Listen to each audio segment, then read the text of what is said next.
За шинэ 7 хоногийн мэд төргий. За чамч гисэн шинэ 7 хоногийн төргий. Баярлалаа. Өнөөдөр ажил их сайхан өдөр бүтэмжтэй эхэлж байна. Тэгээд 7 хоногийн эхний өдөр бол тухайн 7 хоногийнхаа ажлын амжилтын өнгө гэдэг чинь миний хувьд бол их сайхан таатай сайхан эхэллээ. Тий, тэгээд шинэ 7 хоногийн эхэлж байхад өчигдөр бас Монголын түүхэнд нэгэн чухал тэмдэглэлт өдөр боллоо. Эзэн бог Чингис хаан мэндэлсний 852 жилийн за дээрэс нь дулуур төрийн 2223 жилийн зориулаад Монгол бахархлын өдөр гэж боллоо. За өчигдрийн байдлаар бол бидний сайн мэдэх хавтгай намсраа гэж эрдэмтэн ер нь физикийн дэлхийд нэрлэгддэг толгой эрдэмтдийн нэг бол Монголоос төрсэн байдаг. Дэлхийд түлэн зөвшөөрөгдсөн үнэхээр гайхамшигтай эрдэмтэн. За бараг л Нобель авах хэмжээний эрдэмтэн байгаа юм л да. Тэгээ энэ хүн маань бас эзэн Чингис хаан одонг зүйлээ. Тэгээд үнэхээр бас төрөөсний бахархалт тийм сайхан өдөр боллоо. Тэгээд бас монголчуудын маань бахархалт өдөр болсон одоо өчигдөр чинь нөгөө Хакуха маань бас 32 төрөө авлаа шүү дээ. Тэгээ Японы их аврах тайхогийн рекордтой энэ зэрэгцлээ. Одоо дахиад нэг төрүүлэх юм бол тэрний урд гიშгэл явах юм шүү дээ, тийм ээ. Гэх мэт олон сайхан зүйлүүд улс оронд маань боллоо. Аврагын цомоо гардаж авсны дараа хэлсэн үг бас үзэгч олныг гих бас тийм сэтгэлээ номгшуулсан сайхан үг хэлсэн. Тэгээд ер нь нэг тийм бахархал омгшил гэдгийг мэдэрсэн тийм өдөр байлаа л да. Харахгүй нөгөө сошиал ертөнцөөр ч гэсэн өнөөдөр Монгол бахархлын өдөр гэж юм. Миний бахархал чухам юу юм гэдэг чинь зүгээр л хувь хүний өөрийнх нь хувийн постн дээр ч гэсэн энэ үг бас их олонтаа уншигдсан миний хувьд. Тэгэхээр энэ яа харахгүй монголчуудад бол нийгэмд хүлээн зөвшөөрөгдөх юм өдөр болж байна гэдгийг бол миний хувьд бол анзаарсан. Бахархал гэдэг чинь ингээд нэг тийм барьцгүй хоосон юм шиг мөртлөөсөө хүний үнэт зүйл сэтгэл зүрх их оронч үзэл хайр тэр бүхэл зүйлийг шингээсэн үндэсний яа харахгүй там айдентити гэж хэлдэг шүү дээ, онцлог шүү дээ, тийм ээ. Тэгээ нэгэнтээ бахархал гэдээ ярьсных бидний өнгөрсөн 7 хоногт хийсэн үндэсний үзэл ба өнцөрхөг үзэл гэсэн хэлцүүлгийн хүрээнд хүртэл олон залуучуудын маань дотроос яг энэ үг гарч ирсэн л да. Тийм мэдээж хүн болгон өөрийн гэсэн бодолтой үзэл хандлагатай. Тэр дотроос бас үндэснийхаа яг нэг тийм нийтлэг зарим зүйлээр хүмүүс ойлголтоо нэгтгэх хэрэгтэй юм шиг санагддаг л та. Яг өнцөрхөг үзэл гэж юу юм, үндэсний үзэл гэж юу юм, ялгаа нь юу юм. Бид үндэсний үзэлтэй байх хэрэгтэй юм уу эсвэл өнцөрхөг сэтгэлгээтэй байх хэрэгтэй юм ч гэдэг юм уу. Тэгээ энэ зүйлийг бол маань дэлгэрэнгүй нэвтрүүлгээр манай үзэгчд маань үзэх бах. За тэгээ өнөөдрийнхөө нэвтрүүлгийг эхлэе. Улс төрчин манлайлагч зорилттой телевизийн төслийн даваа гарагийн шинэ дугаарыг үзэгч та бүхэндээ төлөвлөе. Улс төрчин манлайлагч төслийн 3 дугаар шатны шалгаруулалт буюу шүүгчдийн үнэлгээгээр хасагдах A хэсгийн шалгаруулалт явагдлаа. Нийгмийн анхаарал татсан асуудлууд дундаас олон нийт үргэлж тайлбар гарч шийдлийг хүлээж асуудал дэвшүүлж ярилцдаг сэдвүүдээр оролцогчид хэлэлцүүлэг хийж байна. Энэ удаад үндэсний үзэл ба өнцөрхөг үзэл сэдвийн хүрээнд эрдэмтэн судлаачидтай ярилцлаа. Улс төрчин манлайлагч төслийн 4 баг төслийн хугацаанд нийгэмд чиглэсэн сайн үлсийн аян эерэг өөрчлөлтийн төлөөх төслүүдийг хэрэгжүүлж байна. Ерөнхий ивент тэтгэгч яг одоо яг эндээс Pepsi брэнд. Ивент тэтгэгч цэвэр агаарт эрүүл амьдарцгаая шин налайх хороолол. Мэдээллийн хамтран ажиллагч өдрийн сонин өглөө бүхэн тантай хам. Хамтран ажиллагч мэдээцгийн мэн үннийг мэдээлнэ.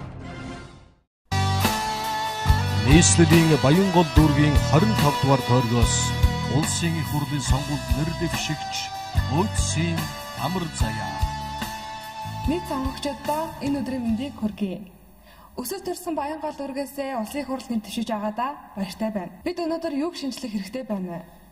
Ард иргэдэд нийгмийн халамжийг бүрэн хүртэж чадахгүй байгаа тэр механизмтай тэмцэх хэрэгтэй. Дүүрэгт маань төдийгүй улсын хэмжээнд толгомдож байгаа нэг асуудал бол сургуулийн өмнөх насны хүүхдийн боловсрол, тэдгээрийн нийгмийн халамж, за эрх ашигын тадарах асуудал юм. Тэгвэл яагаад төр зэсэг маань энэ асуудлыг мэдээр байж үүнийг шийдвэрлэж чадахгүй байна вэ? Нийслэлийн хэмжээнд бид 9 тэрбум төгрөгийг маш хэрэгцээгүй зүйлд өрн таран хийдэм байл да. Энийг гэх юм бол хогны ногоон ут байгаа. За нийслэлийн засаг даргын хамгийн газраас энэ мөнгийг одоо хүүхдийн цэцэрлэг барих, хүүхдийн эмнэлэг барих өмнөөс хумслаагүй гэж хэлж байгаа боловч олон жил иргэдэг бухимдуулж байгаа хүүхдийн цэцэрлэгийг барьж чадахгүй байгаа нь тун харамсалтай. Тэгэхээр бид жилдээ 4-5 цэцэрлэг барих мөнгөөр хоггүй хот болгоё гэсэн нэрийдлэр хог хэрглэж хог үйлдвэрлэсээр байх уу? Төсвийн мөнгийг зөв зохистой хуваарлаж, зөв зохистой зарцуулъя.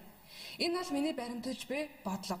Би дэд үцэд маань дан ганц Улаанбаатар хот руугаа биш, хөдөө орон нутаг руугаа чиглэгдэж, Монгол орны 408 захист бүх аймаг суунд маань гэрэл цахилгаанд холбогдож, урт хугацааны хөгжлийн бодлого маань өр өгөөжтэй байгаасаа гэж хүсэж байна. За амар заяа тоо баримтаа ихтүүлчихээ. Тэр тоо баримтнаас дүгнэлт гарч ирэхгүй байна. Уг нь яг ийм байгаа юм чинь одоо ингэн гэдэг шийдэл чинь нэг өрхөг болоод байгаа байхгүй. Эхлэл дээр ч бас нэг жоохон сөрөг юмуд бас нэг ер нь бол сөрөг зүйл ихтэй байх тусам хүмүүст нөлөөлж унцдаг штэ. Одоо өрсөлдөж байгаа штэ. Өрсөлдөж байгаа чинь хүмүүст юу нь ойлгохдаг яг ингэх гэж чинь гэдэг чинь ойлгохдаг байхгүй. Ер нь та бүгдээр чинь ярихад бол ингээд та нар ингээд юм уншаад ингээд байгаа байхгүй. Бүгдээр ингээд юм уншаад. Та нар ингээд мөрийн хөтлөр шүү дээ. Та нар хүмүүсийн сонгогчдын сэтгэл зүйд нөлөөлөх гэж байгаа штэ.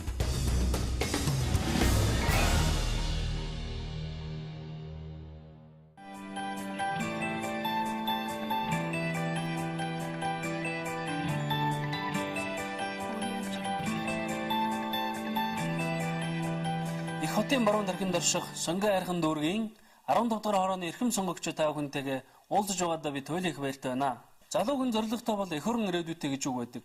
Надад асуудлыг шийдэх төлөвлөгөө, асуудлыг шийдэх шийдэл гарч байгаа учраас би ийхүү иргэдийн төлөөлөгчдийн хуралд нэр дэвшиж байгаа юм аа. Үндсэн хуулиар олгогдсон эрхээ эдэлж чадахгүй, төр засгийн хөв гიშгийг гордохгүй, өмнөх амьдралаа болгохын төлөө зорж өглөөний ургах нарнаас үдшийн жаргах нарны хооронд эх орныхоо хөрсөн дээр ургуулсан хүнсний ногоог худалдан борлуулж, хуучин гутлын илэгцэн өсгийг засаж, оюутан хүү, оюутан огныхаа сургалтын төлбөрийг төлөх гэж халуунд нь халж, хүйтэнд нь даарс суудаг ард иргэдийн төлөө ажиллах гэж би энд зогсож байна. Амьдралын төлөө зүтгэж яваа ард иргэдийг амьдрал нийцээгээ хуулийн заалтаар хэн нэгэн албан тушаалтанд төрөө барьж, хийж байгаа үйл ажиллагааг нь зогсоох шийдвэр гаргахыг хязгаарч би хүлээн зөвшөөрөхгүй. Энэ мэт аварсан асуудлыг жагсаан тоочод байж болно. Тэднийг шийдэх арга зам хийх ажлыг мөрийн хөтөлбөртөө бүрэн тусгасан байгаа. Бидний амьдарч буй энэ хороо цэвэр цэмцгэр, гудамж талбай нь гэрэл гэгээтэй, хүүхэд багчууд нь тоглож наадах тоглоомын талбайтай, хөгшөд бурлууд нь хөөрөлдөж суух цэвэр орчинтой тийм хороог бид хүсэж байна. Тийм хороолоо тэмүүлж байна. Тийм хороог бид бий болгож чаднаа. Та бидний амгалан тайван байдлыг хангах цагдааг, эрүүл мэндийн манаа зогсох эмчийг хэн нэгэн албан тушаалтан дээрээс томилдог биш, харин хорооны иргэд өөрсдөө сонгодог, хорооны иргэд дундаасаа шийддэг ийм системийг нэвтрүүлэх болно. Ингэж чадсанаар хэний хүүгээр хорооныхаа цагдаагаар, хорооныхаа эмчээр хэний огныг сонгох эрх нь та бүхэнд ирэх болно. Би Монголын хамгийн үнэтэй баялах Монгол хүн, Монголын мянган гэр бүлийг эрүүл энх хансжиргалтай сайн сайхан амьдраасаа гэж хүсэж байна. Эхлэхдээ тэр нэг уг нь их хамсаа чинь. Тэн дээр нэг жоохон юу нэмсэн бол төмс харуулсан бол. Гэхдээ чи яг өөрөө барьцсан. Өөрөө яа? Тий. Бас нөлөөлөхтэй боломж байсан. Тэгээ чи эхлээд их гоё ингэж эхэлсэн байхгүй. Тэгээ сүүлрэг бол зүгээр нэг хоёр өдөөний хүн буу халж байгаа болох тийш хандчихаа да. Цагийн ямиг цагт нэг хийж дуусгах хэрэгтэй. Ажлынхаа дараад оройн цагаар хийсэн учраас оройн цагаар бол хүний бүтэмж бас бага байдаг юм болоо. Нилээн өдрийн шууд ингэ явж байсан. Ямар санаа. Сонгуульд хөвсөж байгаа юм чинь цаггүй завгүй байсангүй ерөөс тийм шалтгаан хэлэх хэрэггүй. Энэ шалтгаан ерөн сонсгоо болиул ярьсан.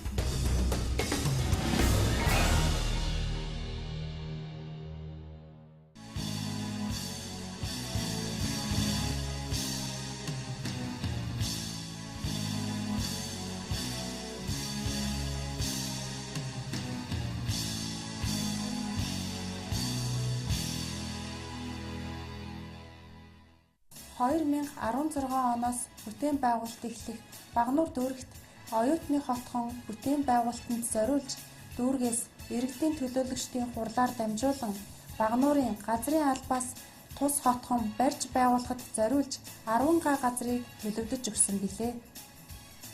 Энэхүү томоохон төсөл эхлэхдээ зэрэгцэн дүүргийн хүн амын тоо одоо байгаагаас даруй 6 дахин нэмэгдэж 200 мянган хүн амтай хот болох төлөвтэй байна.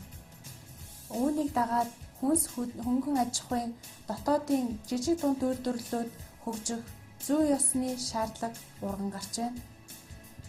Энэхүү оюутны хотхон дивиз хэмээх орхигдсон барилга байгууламжтай зэрэгцээ байрладаг тул энэхүү байгууламжийг сэргээн засварлаж хөнгөн аж үйлдвэрлэлийг хөгжүүлэх бүс болгох талаар судлах юм а.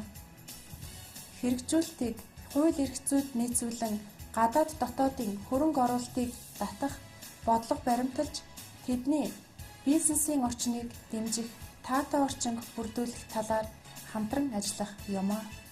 Өсвөр үеийнхний чөлөө цагийг зөв болгосон өнгөрөөх ногоон байгууламж бүхий бага нуурын цэцэрлэгт хүрээлэн байгуулах бодлогыг боловсруулж иргэдийн төлөөлөгчдийн хурлаар өргөн барина.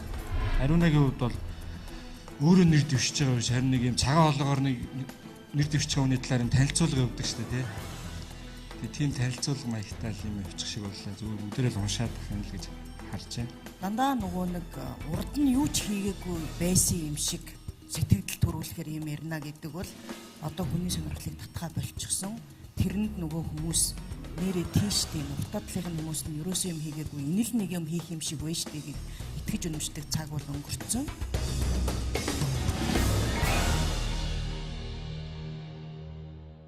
Монгол улсын хүн амын ихэнх нь ядуу амьдралтай, үйлцэн хувийн дундаж харин маш бага хувийн баян амьдралтай байна. Тэгвэл хөрөнгөний хуваарлалт яг үүний эсрэг хэлбэртэй орчин тогтнож байна. Бид бүхэн тэгш бус хуваарлалтыг мөн олноороо ядуу амьдрахыг хүсээгүй. Би тэгш хуваарлалтыг хийж амжиргааны баталгаажлах төвшнгөөс доогуур орлоготой ард иргэдийн төлөө ажилладаг эрхлэлс байх болно.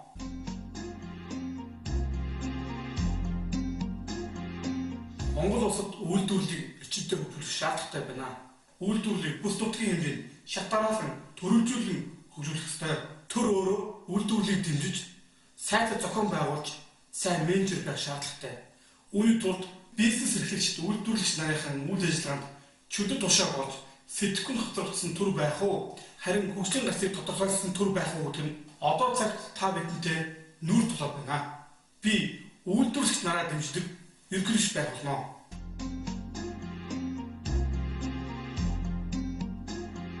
Монголчууд бид бүхэн дотоодын үйлдвэрлэлийг хөгжүүлэн экспортоор биш үйлдвэрлэх хэрэгцээг хангаж баярыг өөрсдөө бүтээж бий болгосон баялгаа ард түмэндээ шударга хуваарлаж гэмээр бид бүхэн өндөр хөгжлийг их оронд авч болно.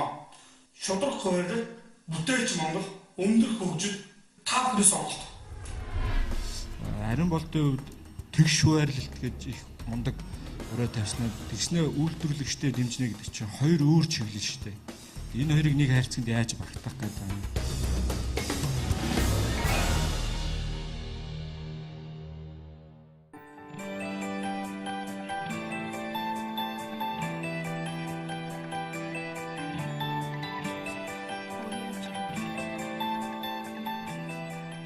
Сайн байцгаана уу Сонгон найрхан дүүргийн иргэд сонгогчдоо. Бидний оролцоогүйгээр бидний амьдрал сайн сайхан болно гэж үгүй билээ. Тийм учраас бид иргэдийн оролцоог бодит болгож албажуулах нь чухал гэдэг дээр санаа нэгдэн байгаа гэдэгт итгэлтэй байна. Хорооныхаа иргэдийн нийтийн хуралд оролцсон болвол дүүргийнхээ хөгжлийн төлөө ямар нэгэн санаа дэвшүүлсэн болвол түүнийхээ ямар үр дүнд хүрснийг эргэж мэддэг баймаар байна. Тийм учраас эрц оролцоо санаачлаг бүртээ оноо цуглуулж бай. Энэхүү оноондоо тохирсон үйлчлэгийг эргээд төрийн байгууллагаас авж бай гэсэн санааг л дэвшүүлсэн юм аа. Ариун эрдэнэ үед иргэдийн оролцоог алгажуулах гэдэг нь одоо яг юу хэлж байгаа юм бол нэг хуучин социалист системд байсан нэг тийм хүчээр бүдингийн хуралд авчир суулгаж байгаа бүртгээ загнадаг юм хэлээд байгаа юм. Цалинжуулах гэдэг юм уу? Шийдэл нь бол юу юм тодорхой. Ариун ганцхан нөгөө сайн сайхан талаас нь харах гэж одоо ярих гэж оролцсон. Бусд нь болохоор дандаа нөгөө болохгүй байгаа зүйлийг бий засчих гэж байгаа юм шиг хэлж байгаа бол их бишээ. Тэгэхээр бид нар нөгөө улс төрч шин манлайлагчийн дүр төрхийг гаргаж ирэх гэж байгаа учраас бидний бодол санал бидний одоо хийх гэж санд сэтж байгаа юм бол их ялгарл сайтай байх ёстой гэдгийг анхаармаар байна.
Миний амьдралыг та бүхэн мэднэ. Хэдийгээр миний сурч боловсрох, ажиллаж хөдөлмөрлөх хүсэл эрмэлзэл саа татвар байсан ч би тэр бүхнийг бусдын буруу болгож харалгүйгээр тулгарсан асуудал бүрийг уг шалтгааныг нь олж харахыг хичээж улмаар бэрхшээл бүрийг нь ард нь гарч ирсэн.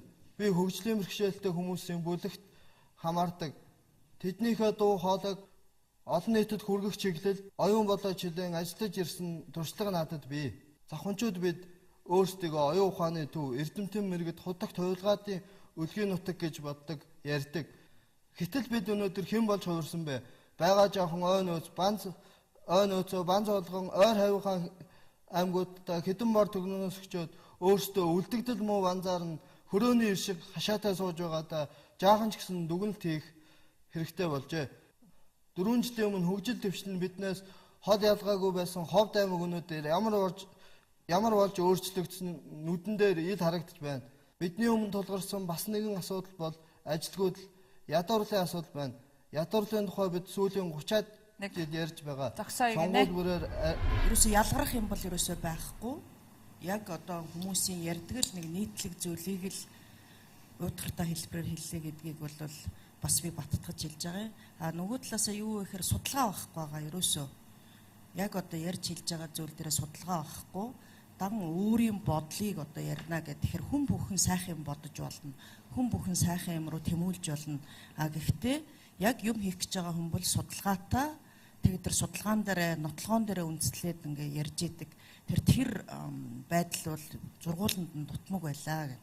Одоо яг юу ярих гэдэг нь тэрэн лүгөө орох гэж маш их цаг хугацаа алдаж байна. Сонгогчдын сэтгэл зүй санаа бодлын төлөө тэмцэл өрсөлдөөн юм аа сонгуул гэдэг бол нэг хүнд өдөрт одоо 700 гаруй мэдээ сурчлагаа оногдож байгаа. 730 гээ бодоход та нарын сая яриа бол 731 гэх нь байхгүй.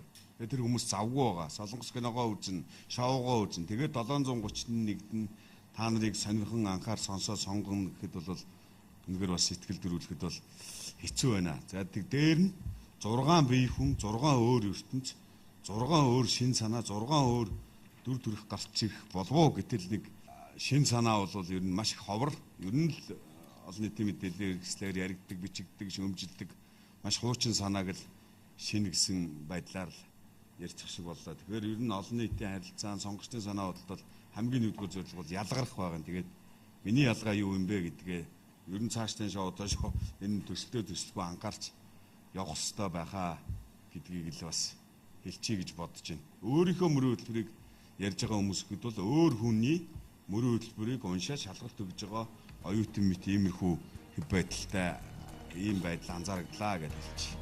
Та бүхэн бол шинэ үеийн хүмүүс шүү дээ. Тэгэхээр бид нар та нараас өнгөрсөн үеийн хүмүүсийн бүр ингээд улиг болцсон юмыг хармааргүй шүү дээ. Оршилгүйгээр ирэх чинь шууд хараад манлайлагч хүн чинь өөрөө ингээд пад ингээд энэ демонстрац үзүүлж байгаа тохиолдол ингээд бодлого харагдаад шууд зөвхөн чи гэдэг дэлгэцийг хармааргүй шүү дээ. Хажууд нь ингээд янз бүрийн бодлогын юмыг чинь харуулж ирээд бүх хүмүүс тэр хэдхэн минутын дотор асар олон зүйл мэдээллийг дамжуулах бололцоо байхад бол ядуу мэдээлэл зүгээр л нэг мэдээллийн ард нэг хүн юм уншиж байгаа юм шиг тийм мэдрэмж төрүүлж удиртай байна.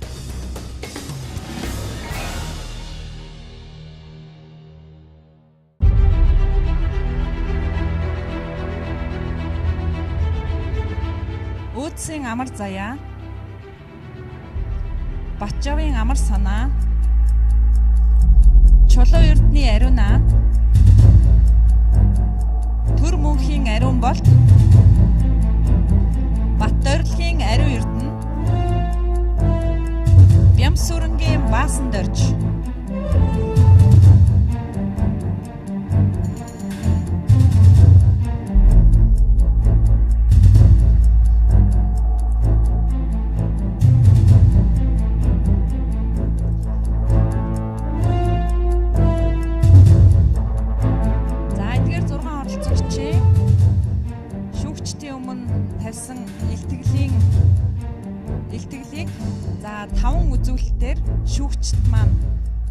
тусын үнэлгээг өгч за шүүгчдийн дундаж үнэлгээгээр цаашид төслөө үргэлжлүүлэх боломжтой эсхийг шийдвэрлсэн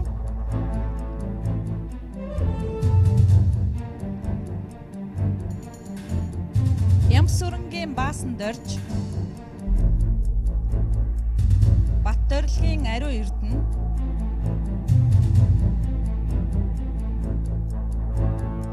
Төр мөнхийн ариун голд Чулуу эрдний ариунаа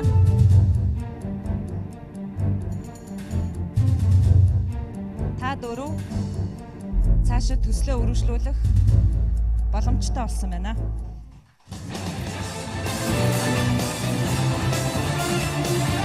Баяр хүргэе.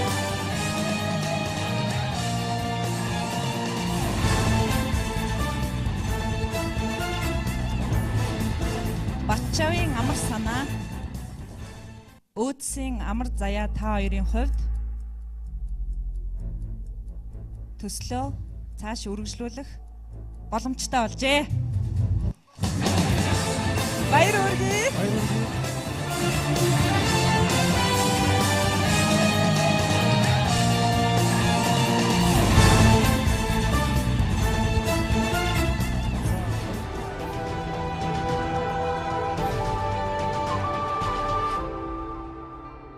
Тэгэхээр шилдэг 90 оролцогчд маань эх орны 408 зохиос өнцөг булан бүрээс шалгаран эсээгээ явуулсан 1700 гаруй хүмүүсээс шалгараад за тэгээд 443 оролцогчдоос шалгараад 90 хүн үлдсэн байгаа. За энэ 90 хүнээс бол сая нийтдээ багийн доторх хасалт явагдаад түүний дараагаар нь шүүгчдийн хасалт явагдлаа. За мэдээж илтгэл гэдэг өөрийнхөө үзэл бодлыг илэрхийлэх энэ талбар дээр залуучууд маань хэр итгэл үнэмшилтэй байж чадж байна гэдэг дээр мэргэжлийн экспертүүдээс үнэлгээд өгнөлт өглөө. Тухайн оролцогчийн хувь ур чадварыг харуулсан энэ илтгэлийн үнэлгээг одоо шүүсэн шүүгчдийн хувьд бол багуудын зөвлөх, за дээрэс нь онлын хичээл орж исэн, илтгэх урлагийн хичээл орж исэн багш нар байсан учраас өөрсдөө яг онлын ямар мэдлэг өгсөн тэр мэдлэгийг тухайн оролцогч өөрийнхөө илтгэлд хэр бүтээлчээр ашиглаж чадсан бэ гэдгийг үнэлэхэд бол илүү одоо үр дүнтэй байсан л да. Тэгээ өнөөдрөөс эхлээд эхний оролцогчдынхоо одоо илтгэл шүүгчд маань ямар үнэлгээ өгсөн гэдгийг өнөөдрийн нэвтрүүлгээс эхэлж үзүүлж байгаамаа. Ингээд нэвтрүүлгээ үргэлжлүүлэн үзэгч та бүхэн үзээрэй. Мэдээллийн хамтран ажиллагч өглөөний сонин үндснийхэр хашгийг хамгаална. Мэдээллийн хамтран ажиллагч өдрийн сонин өглөө бүхэн тантай хам. Хамтран ажиллагч мэдээллийн их сурвалж News цэгмэн. Хамтран ажиллагч мэдээ цэгмэн үннийг мэдээлнэ.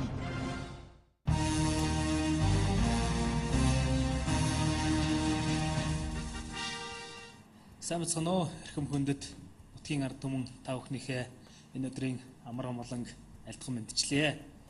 Сүхбаатар аймгийн ард түмэн 2004 оноос хойш буюу 3 сонгуулийн хугацаанд бодлогоо хэрэгжүүлэх боломжийг олгосон байгаа. Хийсэн бүтээн байгуулалтын ажлаараа Сүхбаатар аймаг маань Монгол улсад хөгжил дэвшлэрээ манлайлан тэргүүлэн ажиллаж байна. Сүхбаатар аймгийн төв Баруун Урт хотод хийгдсэн зарим нэгэн бүтээн байгуулалтын ажлаас би та бүхэндээ товчхон дурдъя гэж бодлоо. Гэр хорооллыг дэд үтцшүүлж халуун хөдөн усны шугамд холбосон ажил бол Монгол улсын хэмжээнд жишг болох үз, үлгэр жишээч болох үз ийм том ажил болж өрнөж явж байна. За мөн орон нутагт анхны том усан бассейн 16 давхар Sun City буюу бизнес төв байгуулагдаж үйл ажиллагаа явуулж байна. 2014 онд Сүхбаатар аймаг маань Улаанбаатар хоттой хар замаар холбогдсон. Цаашид бас Сүхбаатар аймгийн төвөөс аслагдсан сумдуудтайгаа хар замаар холбогдох ийм боломж нөхцөл бас бидэнд бүрэн дүүрэн байгаа. За сумдуудад маань ч бас бүтээн байгуулалтын ажлууд тодорхой хэмжээнд өрнөд ингээд явж байгаа. Өнөөдөр та бид орон нутгатаа тохилох сайхан орчинд амьдрахын тулд гэр хорооллыг дэд бүтцжүүлэх энэ томоохон төслийг сум орон нутгад эхлүүлэх зайлшгүй шаардлага байна гэж би олж харсан юм аа. Инхийн тулд өнөөдөр ардчсан намаас хэрэгжүүлж байгаа бодлого мөрийн хөтөлбөрт сум орон нутгатаа сайхан амьдрах тэр орчин нөхцөлийг нь бүрдүүлэхийн тулд гэр хорооллын дэд бүтц гэсэн асуудлыг тусгуулж үүнийг орон нутгатаа хэрэгжүүлж шийдвэрлэхийн төлөө би чадах хүнээрээ хичээн ажиллах болно. Бямбагийн Батбаатар надад та бүхэн маань төрсөн нутгийнхаа хөгжлийн төлөө ажиллах боломжийг олгол би итгэлийг зүтгэлээр хариулах болно. Та бүхэн намайг дамжаарай. Сүхбаатар аймгийн ардчилсан нам. Шийдэл нэг сони юм юу хэлэх гээд байгаа юм. Аймагт хэрэгжиж байгаа тэр гэр хорооллыг дэд үтцжүүлэх шүү дээ, тий? Тэрийг сумандаа хэрэгжүүлнэ гэсэн тийм шийдэл төгсгөл төр нь гарч ирж байгаа. сонгогчд завгүй байгаа шүү. Тэдний хажуугаар та нар 731-р мэдээ сурвалжлага ярилцлага өгүүлэл реклам болж гарч ирж байгаа гэдэг л нэг цаа ойлгохгүй би та нарт бол энэ гоё явах л та чи өөрөө энд оролцсон юм чинь дуусан дундаа уураад хуу байх уу гэдгийг цааш тас бодороо гэж.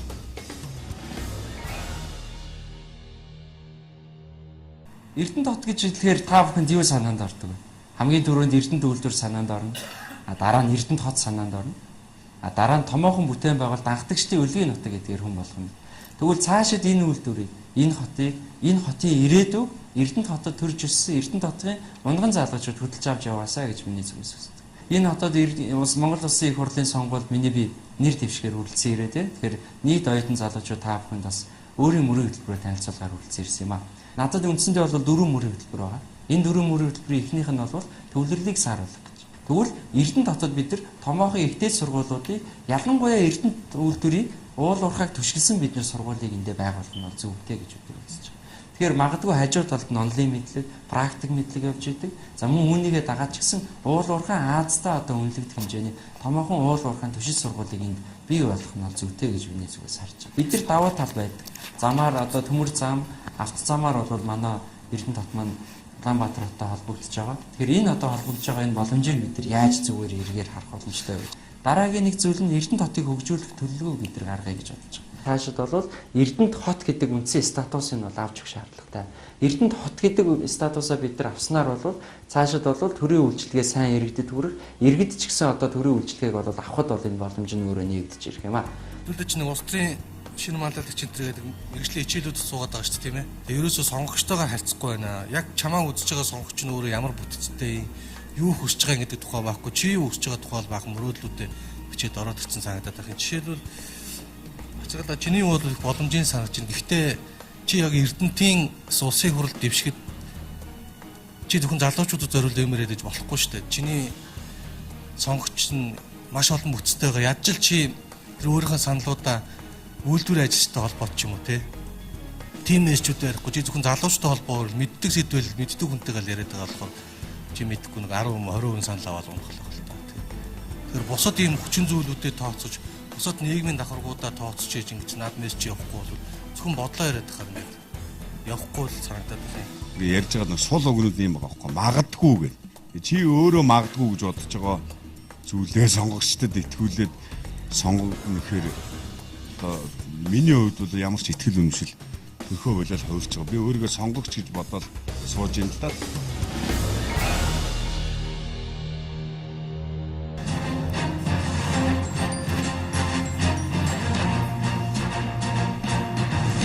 Санацаноо тийм сонгоны ахиучудаа нийслэлийн эзэн төлөөлөгчийн сонгуульд сонгоны ахиучдаас Британий дэвшилзүү давтарчин хэлсэгээ гадаад тэгээд хэлж байна. Мөнгөтэй эсвэл гадаад хэлээр 100% эзэлсэн хүмүүс гадаадд сурах боломжтой байна.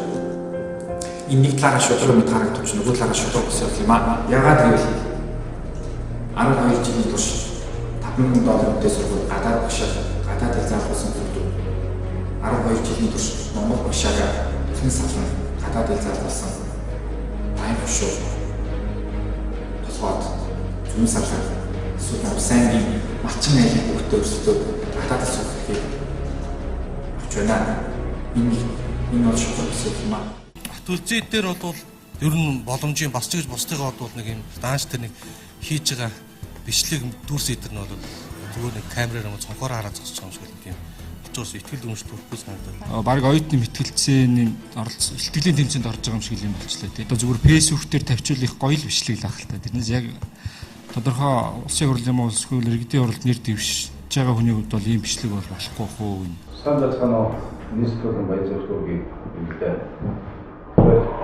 Би нийслэлийн 11-р тавьд нэр дэвшиж сайн гэж байна. Тэгэхээр миний гол одоо баяр зорилгын 11-р хорондоо болоод дүүрэгтэй хийх төслийн маань танилцуулга хийж байна. За асуудал энэ судалгаанаас та бүхэн сая одоо миний дөрвөн зүйлүүдийг харж болж байна. Нийслэл болон дүүргээр нь тухайн судалгааг харуулсан байна. За Бацаахан бол энэ багш хичээл зааж байгаа юм шиг өөрөө тэр сүүдэртэн тэгээд эксперт чигээд байгаа юм уу? Тэгээд бас нэг тийм танилцуулга явуулаад байлаа л дээ. Энэ бол ерөөсөө видео бүтээгдэхүүн биш байна л да. тийм их урт текст. Тэрний орон зүгээр шууд сонгогчдоо цаас үзүүлээ. Зүгээр өөрөө нэг баахан урт текст ингэж самбар дээр тавьчаад тэрийг нэг хөлтөө ямар камераар юм бичдэг гэжээд тэгээд тэрийг телевизийн бүтээгдэхүүн, видео бүтээгдэхүүн гэж ойлгож байгаа бол тэр текстийг чи вицээ ойлгохгүй тийм их урт нуршуу текстийг ойлгосонсоо суучдаг сонгогч гэж байхгүй.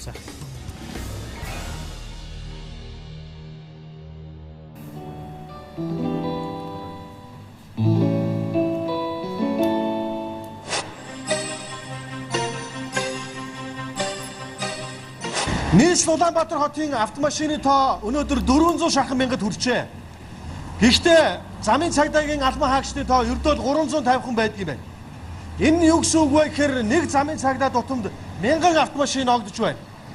Тэгэхээр бид нар зөвхөн замын цагдаагийн ажилчдаар, замын цагдаагийн албан хаагчдаар дамжуулж нийслэл хотын замын хөдөлгөөний дүрм, замын хөдөлгөөний соёлыг хэвшүүлнэ гэдэг бол боломжгүй зүйл юм байна. Тэгвэл бидэнд ямар арга байна вэ? Ямар галц байна вэ? Энэ бол жолоочийн үнэлгээний систем юм байна. Жолоочийн үнэлгээний систем гэдэг нь жолооч таны замын хөдөлгөөний дүрмийг хэрхэн баримталдаг, замын хөдөлгөөнд хэрхэн соёлтой оролцдог талаар бүрэн мэдээлэл өгч чадах онооны систем юм. Жолоочийн үнэлгээний систем чухам яагаад шаардлагатай вэ?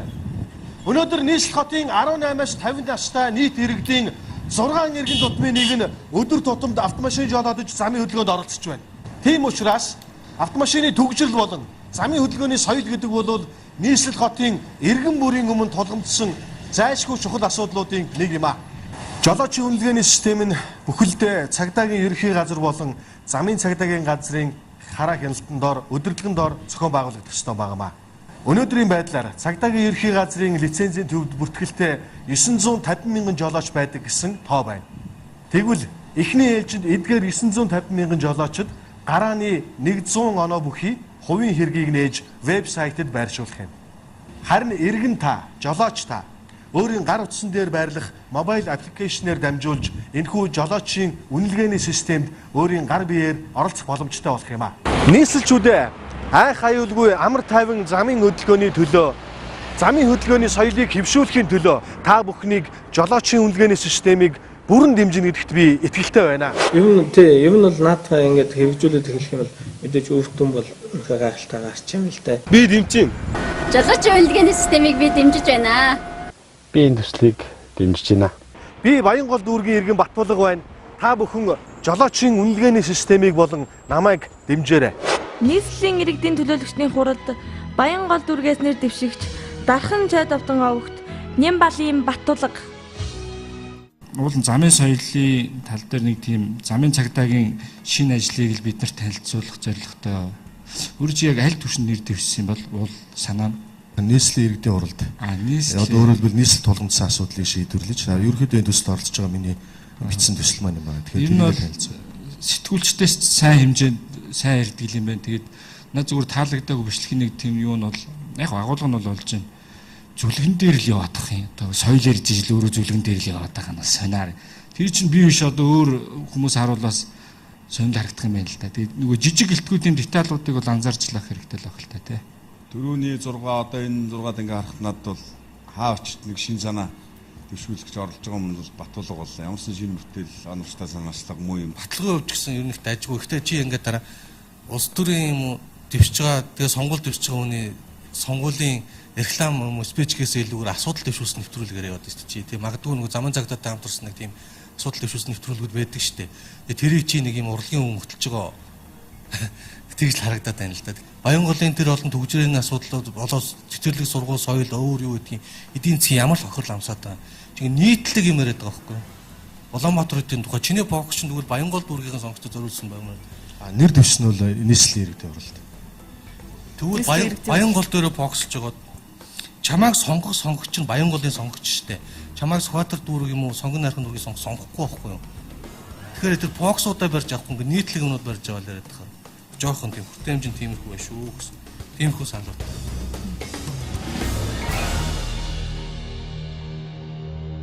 Ерөнхий ивент тэтгэгч яг одоо яг эндээс Pepsi брэнд. Ерөнхий ивент тэтгэгч хөгжилд хүргэх Монголын жигүүр Хүннүү Air.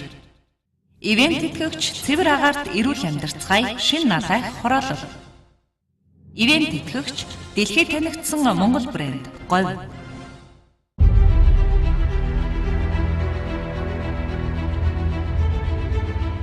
Бямбагийн Батбаатар, Эрдэнэчимгийн Бат Жаргал,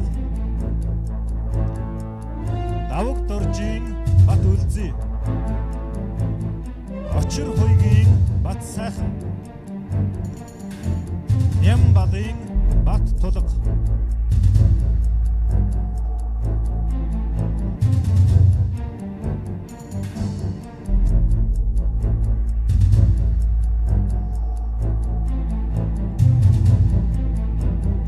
Улс төрчийн манлайлагч зорилттой телевизийн төслийн 3 дугаар шатны А хэсгийн шалгаруулалтанд өөрийн нэр дэвшигчийн илтгэлээрээ шүүгчдийн өмнө үнэлүүлсэн Бямбагийн Батбаатар, Эрдэнэчимгийн Бат Жаргал, Очир хуйгийн Бат Сайхан, Нямбалын Бат Тулга, Даваг Доржийн Бат Үлзий энэ 5 оролцогч цаашид төслөө үргэлжлүүлэх боломжтой болсон байна. Баяр хүргэе.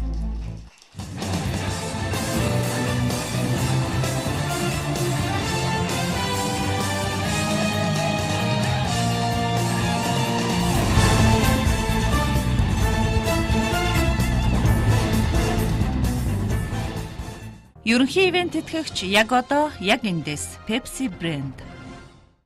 Ивент тэтгэгч цэвэр агаарт эрүүл амьдарцгаая шин налайх хороолол. Мэдээллийн хамтран ажиллагч өдрийн сонин өглөө бүхэн тантай хам. Хамтран ажиллагч мэдээ цэгийн үннийг мэдээлнэ.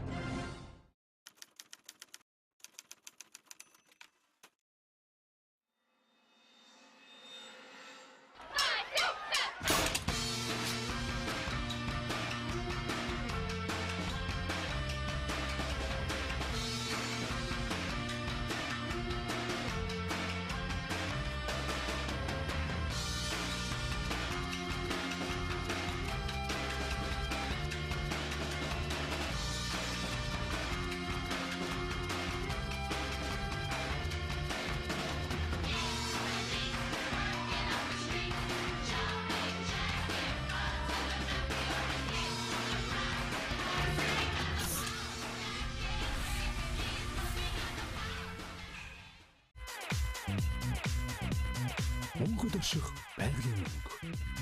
Намруулийн шин загварууд худалдаанд гарлаа. Наран мандах зүгт цэвэр агаарт эрүүл амьдралын тав тухыг бүрдүүлсэн иж бүрэн 6,000 айлын шин налайх цог цолбор хороолол таны гэр бүлийн амар амгалан аз жаргалт амьдрах бүхий л таатай орчин болох ногоон байгууламж, сургууль, цэцэрлэг, бүх төрлийн үйлчилгээний төвүүдийг нэг дор бүрэн шийдэн танд хүргэлээ. Цэвэр агаарт эрүүл амьдарцгаая. Тэлмэн констракшн шин налайх хороолол.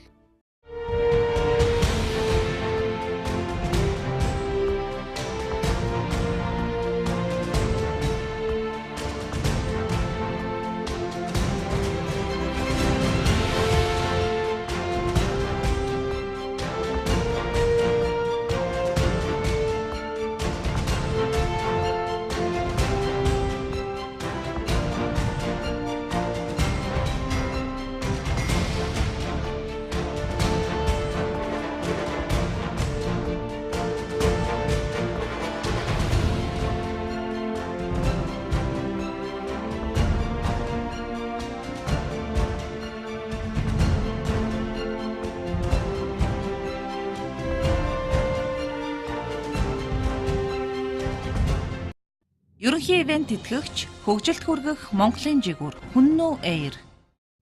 Ивент тэтгэгч дэлхийд танигдсан Монгол брэнд Говь. Мэдээллийн хамтран ажиллагч өглөөний сонин үндснийхэр хашхыг хамгаална. Хамтран ажиллагч мэдээллийг сурвалж News цэгийн байна.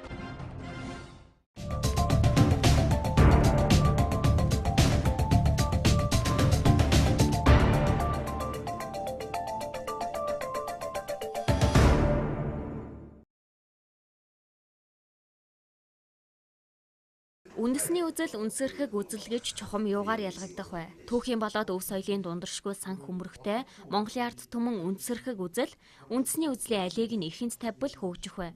Чухам энэ л асуудлаар төслийн шилдэг 60 оролцогчдтой түүхч, судлаач, докторууд Монголын үндэсний музейд уулзлаа.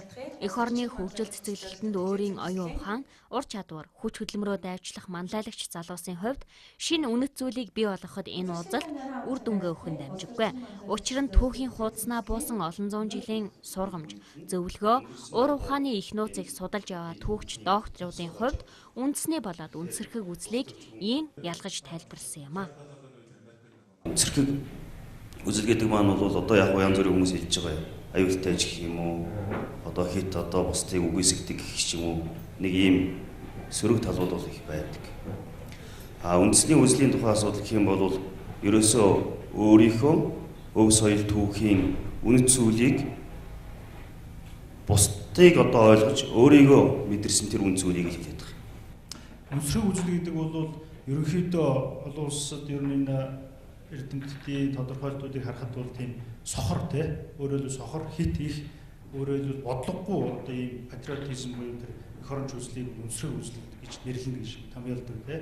Гэтэл үндэсний үзэл нь бол алсын хараатай, бодлоготой ийм байдаг гэж одоо ерөнхийдөө томьёолдог. Тус уулзалтаар оршин байх хамгийн том дархлаа бол үнэт зүйлийн дархлаа гэж судлаачид үзлээ. Харин түүний үндэс нь үнэт зүйлээ хэрхэн ойлгож байгаагаас шалтгааллах юм. Өөрөөр хэлбэл үндэсний үзэл үнсэрхэг үзлийг хэрхэн толдож байгаа тухайн улс орны хөгжлийн гарц болон тодорхойлогдно. Үндэсний үзэл нь тухайн улс үндэстнийг нэгтгэж хөгжил дэвшилт хүргэх гол хүчин зүйл болдог.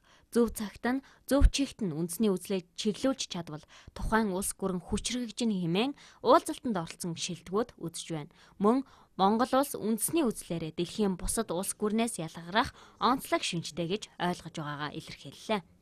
Энэ хэлцүүлэгт орж байгаа хүмүүрийг үндэсний үзэлтэн гэж хэлэх гээд байгаа юм л тодорхой хэмжээгээр үндэсний үзлийг тээж ирж байгаа. Одоо цагаан сараа нэг дээлээ өсчдөг ч байдаг юм уу? Эсвэл дооцын жахлын шиг тийм ээ. Тэгээ өдрөө дээр өмсөй гэрт амьдрий гэдээ яриад байгаа. Үндэсний үзэл бол нэг тиймэрхүү үндэсний үзэл бол яг минийхээр байх ёстой. Гэхдээ үндэсний үзэлтэн бидэнд хэрэгтэй байна. Тэгээ Монгол маань өөрөө маш онцлог түүхтэй өөрсдөө газар нутгийн явж гисэн ийм орн учраас бид нар өөрсдийн гэсэн үндэсний оюуны нэгдмэл байдлыг бий болгох нь бидэрт маш одоо чухал зүйл юм аа гэж бас үзэж байна. Төр улс төр хоёр, түүх улс төр хоёрыг хооронд нь зааг ялгааг нь гаргахгүй болвол өнөөдрийн бичигдж байгаа түүх магадгүй 50 60 жилийн өмнө бичигдсэн түүх хоёр хоорондоо өөр болох тэрийг иргэд ойлгохгүйгаасаа болоод нэгдсэн нэг тийм ойлголтыг үндэсний үзэл үнсэрхэг үзлийн тухай нэг ойлголт өнөөдөр хүртэл бидний дунд байхгүй байгаа юм. Үндэсний болоод үнсэрхэг үзэлтэй зайлшгүй холбогдох ойлголт бол яах аргагүй эх оронч үзэл юм. Үнэт зүйл улс гүрнийг хөгжилд хөтлөх мөрөөдөл бүхэн эдгээр ойлголтод салшгүй холбоотой. Тийм ч учраас 1990-ад оноос хойш холилдсон гэж үзэх болсон үндэсний үзэл бол алсын хараа хүндлэл эх орон дээр тогтно. Харин үнсэрхэг үзлийг одоогоор агшин зуурын үйл сэтгэл хөдлөлөөр илэрхийлэгдэж байна гэж үзэж байна. Энэ үндэсний музейн байдал ямар вэ? Төслийн шилдэг оролцогч бүр 1-р шатанд дэвшүүлэн гаргасан шин шийдэл эерэг санаагаараа бусдаас ялгарч байгаа. Тэгвэл шилдэг оролцогчдоо багт хуваарласнаас хойш тэд багийн бодлогын төслийг санаачлан хэрэгжүүлэх болсон. Үндсэн 4 багийн нэг болох Асаас баг өнөөдөр ухаалаг шийдэл төслийн танилцуулга хэвлэлийн баг хурлаараа дамжуулан олон нийтэд хүргэлээ. Тэд Улаанбаатар хотын ногоон байгууламжийг 2015 онд мэдэгдэхүйц нэмэгдүүлэх, эко аяллыг зохион байгуулах, ухаалаг хэрэглээ буюу төрийн үйлчилгээнд эко автомашиныг нэвтрүүлэх гэсэн 3 дэд хөтөлбөрийг багийн төсөлтөд багтаажээ. Эхний дэд төсөл буюу ногоон байгууламжийг нэмэгдүүлэхдээ Асаас багийнхан гэр хорооллоос моджуулах ажлыг санаачилсан байна. Өөрөөр хэлбэл нийслэлийн тал хувь нь оршин суудаг гэр хорооллын хөрсний болон агаарын бохирдлыг бууруулахад нэг айл нэг мод гэсэн санаачлагыг дэвшүүлж байна. Дэлхийн хотуудын хөгжлөөс харахад нийслэл хотынхоо 50-70% ногоон байгууламж гэсэн зарчмыг баримталдаг бол Улаанбаатар хотын хувьд энэ үзүүлэлт 10 дахин бага буюу 3-5% байдаг байна. Эко аяллыг дэмжих дэд хөтөлбөрөөрөө тэд эко автомашинаар өдрийн аяллалын саналыг нийтэд хүргүүлж байна. Бид нар жил болгоны өвөл нь утаа амьсгалаад хавар нь шороотой зуралдаад ингээд бид нар ийм саарл хотод бол амьдарч байгааг бүгдээрээ мэдж байгаа. За бид нэр ерөнхийлөгчийн санаачилсан тэр мод тарих өдрийг бол дэмжиж байгаа. Энэ ажил маань тэгтээ хийгдэж эхэлснээсээ хойш 5 тэрбум орчим төгрөг бол зарцуулагдсан боловч хот маань тэгж айхтар ногоон болцсон юм байхгүй байгааг бид нар бас мэдж байгаа. Энэ 5 тэрбум төгрөгийн 80% нь буюу тэр 5 тэрбум төгрөгөөр авчирсан моднуудын 80% нь үхчээд байна. Буруу тарьснаас болж байна, эзэнгүүгээс болж өгч байна. Ийм байдлаар буцаад 5 тэрбумын 80% буюу 4 тэрбум орчим төгрөгийг бид нар алаад байгаа ийм асуудал цаана нь харагдаж байгаа юм. Тэгэхээр бидний ажил бол ерөөсөө илүү зардал гаргахгүй, илүү үйл ажиллагаа хийхгүй зүгээр ухаалаг шийдлэр энэ 4 тэрбум төгрөгийг мод болгож ургуулах талын л ажлыг санааш. Асас багийн 3 дахь дэд хөтөлбөрийн хүрээнд тэд агаарын бохирдолдох автомашины хөдөлгүүрийн утааг бууруулах, эко автомашиныг төрийн үйлчилгээнд нэвтрүүлэх ажлыг санаачилсан юм. Агаарын бохирдлын 20-21%-ийг бензин, дизель түлшнээс гарч байгаа утаа туртаг эзэлдэг байна. Эдгээр болон бусад тоо судалгаа төсөлд ашиглагдах баримтыг тус багийнхан мэргэжлийн байгууллагатай хамтран цуглуулж ажилласаар байна. 2007 оны 12 сарын 26-ны өдөр засгийн газрын тогтоол гаргасан байгаа. Энэ юу гэхээр төр туулах чадвар өндөр бүхий автомашиныг нийслэл унж хэрэглэхгүй байх тогтоолыг төрийн захиргааны байгууллагууд гаргасан байгаа. Гэвч өнөөдөр энэ тогтоол бол хүчин төгөлдөр хэрэгжихгүй байна гэж манай төслийн багийн зүгээс бас үзсэн. Төр татвар төлөгчдийн мөнгөөр том машин авч унах биш, бензин авах машин унах биш. Гэхдээ машин унж болно. Гэхдээ ард түмнийхээ эрүүл мэндэд агаар гэдэг нийтийн өмчөд бас эргээр үзүүлэх эко автомашин унаач гэдэг тал дээр бид нэр уриалж байгаа. Асас багийнхан өнөөдөр төслөө танилцуулахаас гадна өнгөрсөн хугацаанд багийн бодлогын ажиллагааныхаа хүрээнд дэд хөтөлбөрүүдэд дэмжлэг авсан улсын хурлын гишүүн Ганбаатар болон Сонгон хайрхан дүүргийн удирдлагатай хамтран ажиллах санамж бичигт гар үсэг зурлаа. Улсын хурлын гишүүн Ганбаатар 2007 оны 12 сарын 26-ны өдрийн засгийн газрын дугаар 349 тогтоолынд хэрэгжилт болон бусад арга хэмжээний хөтөлбөр дээр хамтран ажиллахаа мэдэгдсэн. Харин Сонгон хайрхан дүүргээс ногоон байгууламжийг нэмэгдүүлэхэд хамтрахаа мэдэгдлээ. Идэвхтэй 90 залуучууд бол ингээд баг болоод хамт олон болоод Монгол улсынхаа төлөө, хөгжлийн төлөө зүрх сэтгэл дуу хоолойгоо хөргөж байгаад бол маш их баяртай байгаа. Тэгээд ер нь юм хийж байгаа идэвхтэй ийм залуучуудыг бол гишүүний хувьд бол маш дэмжиж ажилдаг. Тэгээд тэр утгаараа энэ асуудалд хамтарч ажиллая гэсэн ийм байр суурьтай байгаамаа. Сонгон хайрхан дүүрэг эрүүл орчин буюу эрүүл дүүрэг гэсэн хөтөлбөр хэрэгжилж байгаа. Яг энэ хөтөлбөртөө бол бид ногоон байгууламж хөрсийг яаж цэвэрхэн байлгах вэ? Усаагаараа яаж цэвэрхэн байлгах вэ гэсэн асуудлыг дэвшүүлж байгаа юм. Манай энэ хөтөлбөртөө яг энэ өнөөдрийн залуучуудын дэвшүүлж байгаа асуудал яг санаа нэгдэж байна. Ийм учраас баяртай байна. Өнөөдөр Аюубаг хэвлэлийн баг хурал зарлаж өөрсдийн төслийн хүрээнд хэрэгцээ ажлаа танилцууллаа. Нийгмийн сайн сайхны төлөө санаачлан хэрэгжүүлж байгаа бичил төслийн хүрээнд үндэсний үйлдвэрлэгч хоорондын уялдаа холбоог сайжруулж, Монгол хүн, Монгол үйлдвэрлэгчээ дэмжих, харилцан урамших зэрэг нийгэмд эерэг хандлагыг төлөвшүүлэхэд чиглэгдсэн ажлын санаачлагыг хэрэгжүүлээд байна. Бид нэр аж ахуй нэгж нийгмийн хариуцлагатай байгууллагууд руу хандаж аав ээж бие хэмээх өдөрлөгийг зохион байгуулж нэгсэндээ тухайн байгууллагын ажилчдын үр хүүхдүүд нь өөрийн аав ээжийн компани дээр очиж танилцах, за мөн ээж аавгаа юу хийдгийг үндэсний бүтээн байгуулалт, үндэсний үйлдвэрлэл хэрхэн бий болдгийг хүүхдүүд өөрийн нүдээр харж аав ээжээрээ бахархах, тэрхүү боломжийг олох үүднээс аав ээж бие хэмээх өдөрлөгийг зохион байгуулах уриалгыг гаргасан байдаг. Энэхүү уриалгын үр дүнд говь компани хамгийн түрүүнд биднийг дэмжиж хамтарч ажилласан байна. Тэгэхээр тухайн компаниудаас бидний бас тавьж байгаа санал, дараагийн саналд тавьж байгаа санал юу гэхээр яг энэ үндэсний Монгол залуучуудын оюуны бүтээл болох яг энэ бидний урд байгаа энэ цас хусагч төхөөрөмжийг худалдаж аваач. Мөн худалдаж авснаар энэхүү цас хусагч төхөөрөмжийг дүүргийн тогтчлт үйлчилгээний компани ажилчдад хандивлах ийм ажлыг зохион байгуулъя гэсэн. Үндэсний үйлдвэрлэгч компани гэдэг утгаараа бид ч гэсэндээ үндэсний бос үйлдвэрлэгчтэй дэмжиж ажиллах хүрээнд дараагийн төсөлд болохын зас цэвэрлэгч төхөөрөмжийг тодорхойгоор худалдаж аваад өөрсдийнхөө үйл ажиллагаанд хандуулахаас гадна улсад хандуулах үйл ажиллагаанд тус болж ажиллаж байгаа. Манай энэ цас хусагч маань бол 2012 онд шилдэг бүтээл залуу зохион бүтээгчээс шилдэг бүтээлийн шагнал хүртчихсэн байгаа. Түүнээс хойш одоо 2 жилийн хугацаанд тодорхой хэмжээнд нийгэмдээ ч юм уу те улсдаа хүмүүсийн энэ хөдөлмөрийг хөнгөвчлөх зорилгоор гаргасан боловч тэр болгон бол яг хүмүүстэй хүрч чадахгүй байгаа. Тэгээд энэхүү манай цас усагч төхөөрөмжийн маань олон нийтэд таниулан сурчлахад тус нэмэр болж байгаа. Аюу багийнхаа хамт олонд маш их баярлалаа. Аюу багийнхан цаашдаа ч энэхүү арга хэмжээг уламжлал болгон зохион байгуулж бидний ирээдүйд болсон хүүхэд багчуудад үндэсний үйлдвэрлэлээ танин мэдэх, түүний үн цэнийг ойлгох, түүгээр бахархах сэтгэлгээгээ төлөвшүүлэхэд чиглэж байгаа юм а. Тэд дэмжиж ажилласан хувь хүн албан байгууллага, хувьцаат компаниудад талархснаа илэрхийлэн талархлын бичигч гардуулсан юм. Энэхүү төсөлт ажлыг дэмжиж ажилласан бас Novasoft компани хамт олонны төлөөлөд бид нар энэхүү талархлыг гардуулж байна.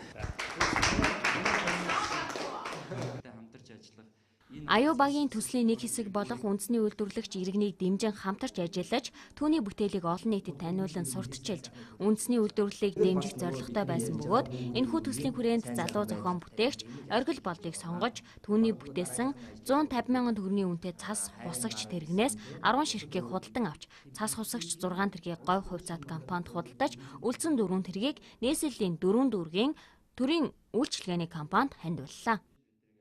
Энэ бол одоо бидний бас нэг цаас юу яхад хялбарчилсан их амар сайн тэрэг байна гэж бодож байна. Урд нь бид нар чинь нөгөө хурц шүүр хоёроор л ажилладаг шүү дээ. Эдгээр залуут одоо ийм ажил хөнгөчлсөн ийм тэрэг өгсөнд баярлалаа гэж хэлээ. Шилдэг залуус маань багийн бодлогын төсөлт ажлуудаа цааш үргэлжлүүлнэ. Үйлдвэрлэгч компани болоод жижиг дунд бизнес эрхлэгч хувь хүмүүстэй хамтран ажиллаж, тэдгээрийн хоорондын уялдаа холбоог сайжруулан, үндэсний үйлдвэрлэлийн чанарыг ахиулах зорилго тавьжээ. Ингэснээр дотоодын худалдан авагчдын тоо нэмэгдэж, Монгол хүний оюуны баялагийг нээх, хэрэгцээд бүтээгдэхүүн үйлдвэрлэгч чадварлаг зохион бүтээгчдийг идэвхжүүлэн ажиллах боломж нээгдэнэ гэж үзэж байна. Одоо ледтэй хамтарч ажиллах энэ одоо цаас